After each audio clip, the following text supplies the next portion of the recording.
Radicalism refers to the movement to change society at its root.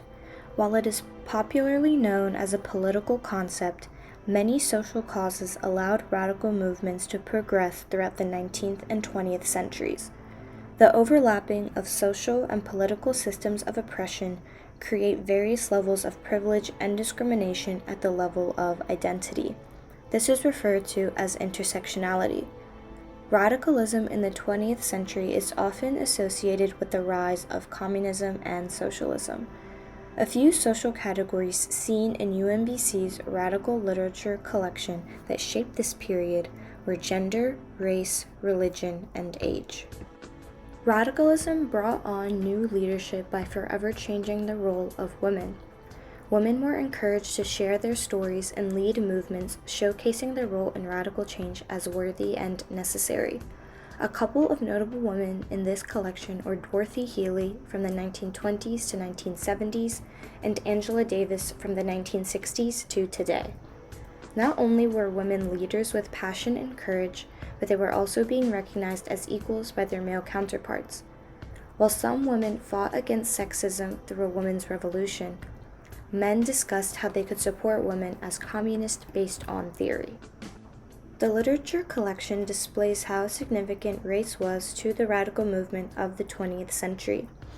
This resulted in various liberation movements and most famously sparked what became the civil rights movement in the United States of America in the 1950s and 60s. Other movements that went against the norm of white supremacy were the Native American Indian Liberation Movement and releasing Puerto Rico from U.S. imperialism throughout the 1970s. Select movements targeting oppression concerned the freedoms of places around the world under British rule, such as Indian Workers in Revolt and Angola's liberation movement in the 1960s and 70s. People of color used their voices to band together and fight against governments in order to create policies that supported people who looked like them.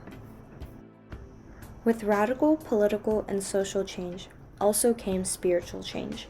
Concerning the rise of communism, the documents of the collection suggest Catholics guarded their religion, while communists didn't promote religion but were not against their religious counterparts.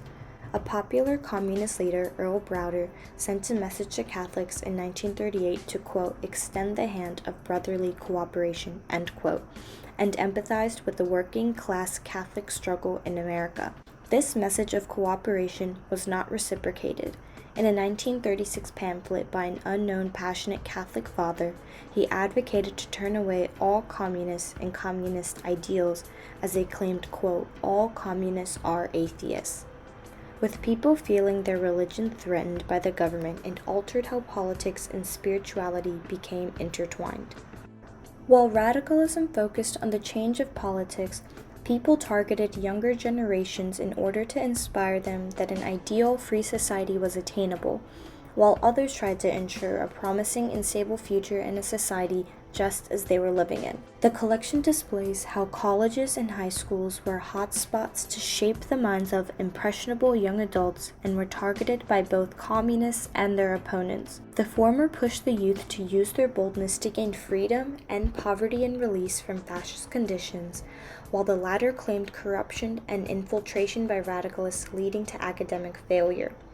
Youth organizations such as the Student League for Industrial Democracy assisted college students from working-class families. This showcased a demographic taking action for what they believe in without focusing on political ideologies.